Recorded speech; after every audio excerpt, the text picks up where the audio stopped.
Welcome to Suman TV. నేను మీ నవీన్. ప్రస్తుతం మనతో celebrity homeopathy expert doctor Chetan Raju garu ఉన్నారు. హాయ్ సార్, నమస్తే అండి. నమస్తే సార్. సార్, చాలా మందిలో మనం చూస్తే ఉదయం లేవగానే కాళ్ళల్లో మంటలు తిమ్మిర్లలాగా ఉంటది. సో వాళ్ళకి విటమిన్ B12 డెఫిషియన్సీ అని చెప్పేసి అంటూ ఉంటారు. అసలు ఈ విటమిన్ B12 డెఫిషియన్సీ ఎందుకు వస్తుంది? అదేవిధంగా దీనికి ఉన్న ఇంటర్లింక్ ఏంటి? అంటే నర్వ్స్కి ఈ విటమిన్ B12కి ఉన్న ఇంటర్లింక్ ఏంటి? నరాలు ఏవైతే ఉంటాయి అవి ఏం పాస్ చేస్తాయి? మన బాడీలో కరెంట్ పాస్ చేస్తాయి. ఇంతకుముందు వేరే వీడియోస్లో డిస్కస్ చేసినాము. కానీ ఇప్పుడు ఈ కరెంట్ సరిగా పాస్ అవ్వడానికి మన బాడీకి ఎలక్ట్రోలైట్స్ కరెక్ట్ ఉండాలి. ఓకే. ఎలక్ట్రోలైట్లు కరెక్ట్ ఎప్పుడు ఉంటాయి? ఎప్పుడైతే అవి బాడీలో సరైన మాత్రలో ఉంటేనే కరెక్ట్గా ఉంటాయి. అవునా కాదా? కానీ ఏంటంటే ఇప్పుడు ఒకటి వస్తుంది, మీరు చూడండి, ఎప్పుడైనా ఎలక్ట్రాల్ అనేసి పౌడర్ వస్తుంది. అవును. అవునా కదా? ఓఆర్ఎస్, అది ఓరల్ రీహైడ్రేషన్ సాల్ట్స్. అవి ఎలక్ట్రోలైట్స్ మన బాడీకి. సిరమ్ ఎలక్ట్రోలైట్స్ అనేసి టెస్ట్ కూడా ఉంటుంది. దాన్ని ఎలక్ట్రోలైట్స్ అని ఎందుకు చెప్తారు? ఎందుకంటే అవి ఈ ఎలక్ట్రిసిటీని ఏదైతే నరాలు పాస్ చేస్తాయి కదా, అవి సరిగా పాస్ చేయాలి అంటే ఆ ఎలక్ట్రోలైట్స్ సరైన మాత్రలో బాడీలో ఉండాలి. ఓకే. మనం బ్యాటరీ పాజిటివ్ ఇప్పుడు సెల్ ఫోన్ బ్యాటరీ ఉంటుంది, దాంట్లో లిథియం ఉంటుందా ఉండదా? అది ఎలక్ట్రోలైట్ దానికి. ఇప్పుడు మన బాడీలో అట్లనే సోడియం, పొటాషియం, కాల్షియం, ఇవి ఎలక్ట్రోలైట్లు, ఇంపార్టెంట్ ఎలక్ట్రోలైట్లు. వేరేవి కూడా ఉంటాయి. మీకు ఇంకోటి గమ్మత్ చెప్తాను. ఏంటంటే ఇప్పుడు ఫోన్లో బ్యాటరీలో లిథియం ఉంటుందా? లిథియం మొత్తం భూలోకంలో తక్కువ మాత్రలో ఉంది. అయితే ఆ ఎలక్ట్రోలైట్ని రీప్లేస్ చేయడానికి ఇప్పుడు సోడియం తోటి బ్యాటరీలు వస్తాయి తర్వాత. ఓకే. ఓకే. మన బాడీలో కూడా సోడియం ఉంటుంది కదా, అది ఒక ఎలక్ట్రోలైట్. సో కరెంట్ సరిగా పాస్ చేయడానికి సోడియం ఏమో హెల్ప్ చేస్తుంది. ఇప్పుడు ఏమవుతుందంటే ఈ ఎలక్ట్రోలైట్లు తగ్గినా ప్రాబ్లం, B12 తగ్గినా ప్రాబ్లం. ఎందుకంటే ఏదైతే మైలిన్ షీత్ ఉంటుంది కదా, ఏదైతే వైర్ ఉంటుంది కదా, అది దాని పై భాగం డ్యామేజ్ అయింది అనుకోండి, ఈ ఎలక్ట్రోలైట్ ఒక్కొక్కసారి సరిగా ఉంటే కూడా సరిగా పని చేయవు. ఓకే. అయితే ఇది ఎప్పుడు డ్యామేజ్ అవుతుంది? B12 డెఫిషియన్సీ ఉంటే డ్యామేజ్ అవుతుంది. ఓకే. ఇప్పుడు ఏమవుతుందంటే మన దగ్గర B12 తగ్గింది అని మన బాడీలో ఎట్లా తెలుస్తుంది సార్? అసలు ఎట్లా తెలుస్తుంది అంటే, ఇప్పుడు ఒక 4 నెలల బ్యాక్ ఒక పేషెంట్ వచ్చారు. ఆ పేషెంట్కి షుగర్ వ్యాధి ఉంది. షుగర్ వ్యాధి వల్ల కిడ్నీలు ఎఫెక్ట్ అయినాయి, కన్ను ఎఫెక్ట్ అయింది. మళ్ళీ మెయిన్ అయిన వచ్చిన ప్రాబ్లం ఏంటంటే ఈ పాదాలు ఉంటాయి కదా, పాదాల్లో చీమలు కరుస్తున్నాయి. ఓకే. కానీ కరవట్లేదు. అంటే ఏంది? చీమలు కరుస్తున్నట్టు అనిపిస్తుంది ఆయనకు. ఓకే. ఎప్పుడు? పడుకున్నప్పుడు. నడవడానికి చూస్తే, ట్రై చేస్తే మొత్తం నంబున్నాయి కాళ్ళు, స్పర్శ లేదు. అట్లనే నడుచుకుంటా ఎన్నోసార్లు పడుతూ ఆగిపోయారు. ఇట్లా గోడ పట్టుకొని నడుస్తారు. B12 ఫుల్ డెఫిషియెంట్ ఉండే. అయితే డాక్టర్ ఏం చేసిండ్రు? సప్లిమెంట్లు ఇచ్చిండ్రు ఈ పేషెంట్కి. అయినా B12 పెరగలేదు. అయితే ఏం చేసిండ్రు? ఇంజెక్షన్లు ఇచ్చిండ్రు. ఏమైంది? ఇప్పుడు ఇంజెక్షన్లు ఇచ్చిన తర్వాత వారం తర్వాత టెస్ట్ చేసుకున్నారు అనుకోండి, 1200, 1400 అనేసి చూపిస్తుంది. డైరెక్ట్ బ్లడ్లోనే పోతుంది కదా, చూపిస్తుంది. మళ్ళీ ఒక నెల తర్వాత చూసుకుంటే ఉండలేదు. B12 కూడా యూటిలైజ్ చేసుకోలేకపోతుంది బాడీ. అయితే ఇప్పుడు హోమియోపతిలో ఎట్లా అంటే మనం రూట్ కాజ్ని ట్రీట్ చేస్తాం. ఓకే. ఈ పేషెంట్ మన దగ్గర వచ్చిండ్రు, ఇవన్నీ సిమ్టమ్లు చెప్పిండ్రు.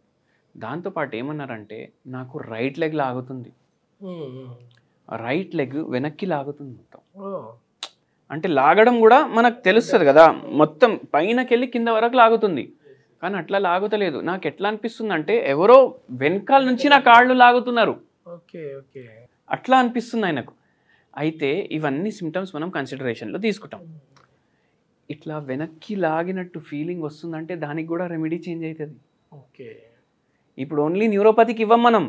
న్యూరోపతి ఉండి ఇట్లా వెనక్కి లాగినట్టు ఫీలింగ్ ఉండాలి, స్పర్శ లేకుండా ఆ రెమెడీ దానికి కూడా పనిచేయాలి, పడుకున్నప్పుడు చీమలు కరిచినట్టు పేషెంట్కి ఉండాలి. ఇవన్నీ కవర్ అయ్యి ఇవన్నీ కన్సిడర్ చేసి, మళ్ళీ షుగర్ వ్యాధి కూడా ఉంది పేషెంట్కి, ఇవన్నీ కన్సిడర్ చేసే మనం హోమియోపతి మందులు ఇస్తాం. పేషెంట్ ఫీమేల్ పేషెంట్ మళ్ళీ. ఓకే. అయితే ఇంకోటి ఏమన్నారంటే మనం అడిగినాము, మీకేమైనా టెన్షన్ ఉందా? నాకేమీ టెన్షన్ లేదు సార్ అన్నారు. ఒకసారి ఆలోచించండి, ఇవన్నీ వచ్చే ముందు మీకేమైనా టెన్షన్ ఉండేనా? అయితే వాళ్ళ మొగుడుతో వచ్చిర్రు. ఓకే. అయితే ఆ సార్ ఏమన్నారంటే, సార్ ఈమెకి ఏం టెన్షన్ లేదు, ఒక్క బాధ లేదు, తినడానికి మంచి మంచి తిండి ఉంది, మేము బాగా ఆస్తులు ఉన్నాయి, మంచిగా పిల్లలు సంపాదిస్తారు, నాకు రియల్ ఎస్టేట్ బిజినెస్ ఉంది, నాకు మంచి ఆమ్దాన్ ఉంది, ఏం ప్రాబ్లంలే లేవు లైఫ్లో. కానీ ఈమె ప్రాబ్లంలు సృష్టించుకుంటుంది అన్న. ఓకే. అంటే అయితే సైకలాజికల్ కాదు, ఇప్పుడు మీకు చెప్తే మీకు తెలుస్తుంది. ఓకే. మనం ఆల్మోస్ట్ ప్రిస్క్రిప్షన్ ఇచ్చేసినాము అప్పటికే. అంటే ఏం సార్ మీరు చెప్పేదంటే, అప్పుడైనా చెప్పింది, ఇప్పుడు నేను బయటికి పోతానా, ఇంటికి రాగానే మన అడుగు లోపట వడంగానే నేను పోయి స్నానం చేయాలి. ఓకే. మొత్తం తిరిగి వచ్చినావు కదా బయట, ఏమేమి అంటుకొని తీసుకొని వచ్చినావు ఇంట్లో, ఓకే, స్నానం చేయి. ఇప్పుడు పని ఉండదు మొత్తం రోజు, అయినా ప్లేట్లు తీయడం, వాష్ చేసిన ప్లేట్లు తీయడం, దాన్ని మళ్ళా సాఫ్ చేయడం బట్టతోటి. OCD type. ఓసిడి టైప్ కాదు, ఓసిడీనే. మళ్ళా పెట్టాలి. మళ్ళీ ఇప్పుడు ఎవరైనా బాత్రూమ్ టాయిలెట్ కూడా వెళ్ళిరు అనుకోండి, మళ్ళా స్నానం చేయి. ఓకే. ఇట్లా అతి శుభ్రత రోగం ఆ పేషెంట్కి ఉండే. నేను అడిగిన, మీకు ఈ చిన్న చిన్న జాయింట్లలో కూడా ప్రాబ్లం ఉందా, నొప్పి అవుతుందా అని అడిగిన. అప్పుడు అరే అవును సార్, నేను చెప్పడమే మర్చిపోయినా మీకు, నాకు ఈ చిన్న చిన్న జాయింట్లో ఫుల్ నొప్పి ఉంది అన్నారు. మనం ఎట్లా చెప్పినాం, ఓసిడి పేషెంట్లకు ఇది అవుతుంది. ఎందుకు అవుతుంది, ఎంత పని చేయాలి అంత చేయకుండా ఫుల్ డే చేస్తూనే ఉంటారు. 4 పూటలు స్నానం చేస్తారంట, ఆ లెవెల్లో ఉండే. మళ్ళీ దీనికి ట్రీట్మెంట్ ఇదేమైనా రోగమా సార్ అని అన్నారు.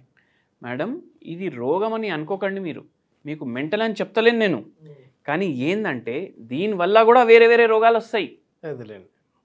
అయితే ఇవన్నీ కన్సిడర్ చేసి మనం మందులు ఇచ్చినాము. ఓకే. పేషెంట్కి మంచిగా తగ్గింది. నరాల నొప్పులు 3 నెలల్లో తగ్గిపోయినాయి. ఎన్నో ఏండ్ల నుంచి ఉన్న పరేషాని 3 నెలల్లో తగ్గిపోయింది. షుగర్ వ్యాధి రివర్సల్ కోసం కూడా నడుస్తుంది ట్రీట్మెంట్. అండ్ ఈ ఓసిడి ఏదైతే ఉంది కదా, ఫస్ట్ నెలలోనే 90% తగ్గిపోయింది. ఓకే. అయితే అంత బ్యూటిఫుల్ ఉంటుంది హోమియోపతి. మళ్ళీ దాని తర్వాత ఈ పేషెంట్కి డైట్లు కూడా చెప్పినాం. B12 కూడా సరిగా అబ్జర్వ్ అవ్వడం స్టార్ట్ అయింది పేషెంట్కి. B12 ఎక్కువ ఎందులో ఉంటుంది సార్, ఏ ఫుడ్లో ఉంటుంది? ఏ ఫుడ్లో ఉంటుంది అంటే నాన్ వెజ్లో ఉంటుంది. ఓకే. నాన్ వెజ్లో ఉంటే ఇప్పుడు అందరు ఏమనుకుంటారు, ఇంకేంది రేపటి నుంచి మటన్ బిర్యానీ తిందాం అనేసి అనుకుంటారు. ఆ తప్పు చేస్తే మీకు కొలెస్ట్రాల్ పెరుగుతుంది, ట్రైగ్లిసరైడ్లు పెరుగుతాయి, వెయిట్ పెరుగుతుంది, హార్ట్ మీద ఎఫెక్ట్ పడుతుంది. అరే మళ్ళీ మీరే అంటున్నారు కదా నాన్ వెజ్లో ఉంటుంది. నాన్ వెజ్లో ఉంటుందంటే అర్థం ఏంటంటే పోయి డైలీ బిర్యానీలు తినుడు కాదు, చేపలు వండుకోండి ఇంట్లో. చేపలు వండుకుంటే దాంట్లో నూనె ఎక్కువ వాడకండి, ఫ్రై చేయకండి, పులుసులాగా చేసుకోండి, అది తినండి. ఇప్పుడు మేము వెజిటేరియన్, మేమేం చేయాలి అనేసి కొందరికి డౌట్ వస్తుంది కదా. మీరేం చేయండి అంటే, మీరు మిల్క్ ప్రోడక్ట్స్ ఎక్కువ ప్రిఫర్ చేయండి మీ డయట్లో. పన్నీర్ లాంటివి. పన్నీర్ డైలీ ఏం చేయాలంటే, ఒక 50 గ్రామ్ పన్నీర్ తీసుకోవాలి. 50 గ్రామ్ పన్నీర్ తీసుకొని దాన్ని డ్రై రోస్ట్ చేయాలి. ఇప్పుడు డ్రై రోస్ట్ అంటే అర్థమైంది, డ్రై రోస్ట్ అంటే అర్థమైందంటే ఒక ప్యాన్ తీసుకోవాలి, నూనె వేయొద్దు, నెయ్యి వేయొద్దు, బటర్ వేయొద్దు, ఏమేయొద్దు, పన్నీర్ ముక్కలు ముక్కలు చేసుకోవాలి. ఓకే. దాంట్లో వేసేయాలి. దాంట్లో వేసి జస్ట్ ఇట్లా రోస్టింగ్ లాగా చేయాలి. దాని మీద కొంచెం మిరియాల బుక్ని, కొద్దిగా సాల్ట్, ఇదే తినండి, చాలా మీకు హెల్ప్ చేస్తుంది. మళ్ళీ ఇంకా ఏం చేయాలంటే, ఇప్పుడు ఓన్లీ B12 మాత్రమే కాదు, B complex on a whole నరాల నొప్పులకి మంచిది. అయితే ఏం చేయాలంటే, తినేటప్పుడు 2 బుక్కలు పుట్నాల పొడి మంచిగా వేసుకోండి, నెయ్యి వేసుకోండి, కలుపుకోండి, డైలీ తినండి. దీంట్లో B12 కాకుండా వేరే B కాంప్లెక్స్లు ఉంటాయి. గ్రీన్ వెజిటేబుల్స్, ఆకుకూరలు, డైలీ ముద్దపప్పు చేసుకుంటారు కదా ఇంట్లో, అది వండేటప్పుడు డైలీ ఒక ఆకుకూర వేయండి దాంట్లో, దీంట్లో B కాంప్లెక్స్ ఉంటుంది. ఇవి మార్పులు చేసుకోండి. పనీర్ మాత్రం చేయండి. పుట్నాల పొడిలో అది చూడడానికి మనకు పొడి మనం దోశలతో తింటాము, ఇడ్లీతో తింటాం, గన్ పౌడర్ అని చెప్తాం దానికి, కానీ అది బి కాంప్లెక్స్ పౌడర్ అంటా నేను. ఓకే. మనం గన్ పౌడర్ అని హోటల్లో పెడతారు కదా, గన్ పౌడర్ అనేసి, గన్ పౌడర్ కాదు అది, బి కాంప్లెక్స్ పౌడర్ అది. ఓకే. ఓకే. సో అంత బెనిఫిషియల్ ఉంటుంది. పప్పుల్లో చాలా ఎక్కువ ఉంటుంది. పెసరపప్పు వాడండి. పెసరపప్పుతో కూడా మనం ముద్దపప్పు తయారు చేసుకోవచ్చు. అంటే ఫుల్ పెసరపప్పు కాదు, కట్ అయిన పెసరపప్పు కూడా దొరుకుతుంది మార్కెట్లో.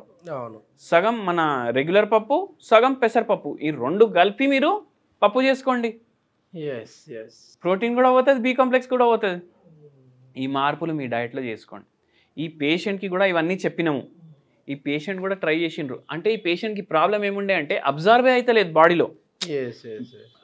సప్లిమెంట్ తీసుకుంటే కూడా అబ్జర్వ్ అయితే లేదు కదా, ఆ ప్రాబ్లం కూడా హోమియోపతి సాల్వ్ చేసింది పేషెంట్కి. Super super. అంటే ఇది ఒకవేళ B12 అనేది లేదంటే టోటల్ బి కాంప్లెక్స్ మరి ఎక్కువైనా ఏమైనా ప్రాబ్లం అండి? మనం తినే తిండికి ఎక్కువ కాదు. మనము మల్టీవిటమిన్లు సప్లిమెంట్లు తీసుకుంటే లేదన్నా ఇంజెక్షన్లు తీసుకుంటే అప్పుడు ఎక్కువ అయ్యే ఛాన్సెస్ ఉంటాయి. అయితే మన మందు ఏం చేస్తుంది, మీ బాడీలో అబ్జార్ప్షన్ కరెక్ట్గా అయ్యేటట్టు చూసుకుంటుంది. తిన్నదాన్ని కూడా కరెక్ట్ అబ్జర్వ్ చేసుకునే శక్తి ఉండాలి కదా. అది ఏజ్ తోటి తగ్గుతుంది, రోగాల వల్ల తగ్గుతుంది, వేరే మందులు వాడడం వల్ల దాని సైడ్ ఎఫెక్ట్ల వల్ల కూడా తగ్గుతుంది. సో అది మనం హోమియోపతి తోటి సాల్వ్ చేసుకోవచ్చు. మొత్తానికి హోమియోపతితో మొత్తం అన్ని రకాల జబ్బుల్ని నయం చేయొచ్చు అంటారు. అవును సార్. ఎప్పుడు పేషెంట్ మనం చెప్పేటట్టు వినాలి, సహకరించాలి, హోమియోపతి మీద నమ్మకం ఉండాలి. ఏ మందులు వాడినా ఫస్ట్ నమ్మకం ఉండాలి. ఎందుకంటే ఏదో ఊరికి ఇచ్చారు మనం వేసుకుందాం అంటే కాదు అది. సో ఖచ్చితంగా తగ్గుతుందని వాళ్ళు మెంటల్గా ఫిక్స్ అయితేనే అది కూడా బాడీలో అబ్జర్ప్షన్ అనేది కూడా బాగా జరుగుతుంది. Okay, thank you sir. Thank you.